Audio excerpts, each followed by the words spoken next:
نه یک گفتنی کوتاه دارم. بله.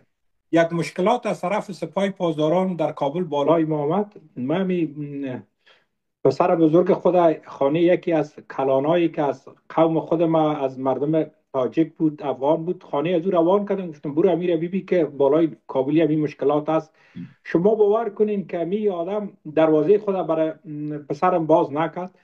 باز برای ما بچیم گفت که به نظرت کی دیگر دوستایت است. من گفتم با کمال اصولی ما هم یک سلام علیک دارم.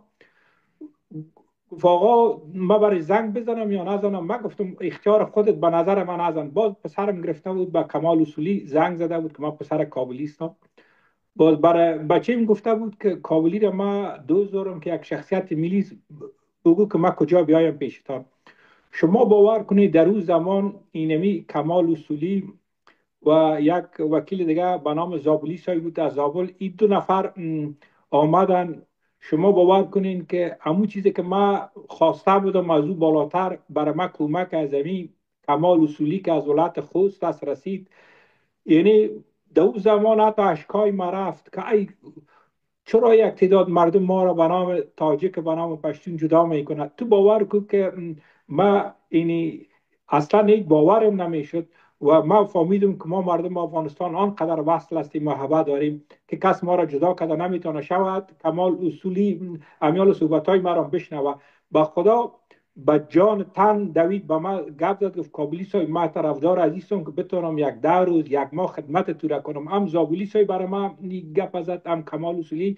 و تا فعلا شما باور کنین که تمام مردم افغانستان قدر عزتش دارم. اما زمانی که یک برادر خوستی ما میبینم ولو در هم اقوام باشه به صفت یک افغان، محبتشان بسیار بالای چشمای ما بسیار زیاد است. دیگه نگذاری که ما مردم از این پس به نام شمالی، به نام خوستی، به نام پکتیاوال و قنداری جدا کنه. ما مردم بسیار مردم با همت هستیم و ما بین خود یکی دیگه محبت داریم. بگذاری که یک چند مردم های مریض میخواهند در یک وقت مستی و مشروب خوردن و تکلیف های روانی هرچی که از زبانشان آمد به نام اقوام میگن. ایره از آدرس نه قوم تاجیک بدانید، نه از پشتون، نه از هزاره، نه از ازبک. این فقط یک چند افراد مریض است. همین اگر پیام جناب جور رئیس بالکل بالکل.